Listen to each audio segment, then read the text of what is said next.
Warning. This show may contain, for content, stealing older people video. Explicit bad language content. And now on the Daily Motion.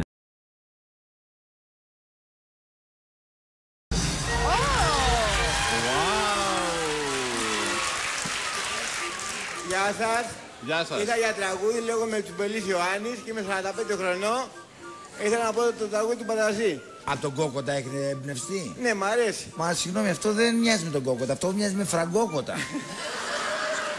Και επειδή σας αρέσει ο Κόκοτας, θα μας τραγουδήσετε ένα τραγούδι του Πανταζή. Μόνο του Πανταζή τραγουδάω. Μόνο του Πανταζή, γιατί έχετε συμβόλαιο? Όχι, θα να δω πως μ' αρέσει. Έχει λίγα σίγμα στα τραγούδια του. Σας ακούμε. Είσαι το μωρό μου, το καλύτερό μου. Είσαι το μωρό μου που έχω στην καρδιά. Αν το κορμί μου να καίει σαν φωτιά. Είσαι το μωρό μου με στη μοναξιά. Ήσασταν το χειρότερό μας. Θα το κερδίσει το ταλέντο. Πιστεύω σε μένα και πιστεύω ότι θα τα πάω πάρα πολύ καλά. Πρώτη θέση.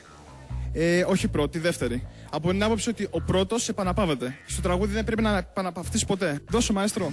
Είχα κάπο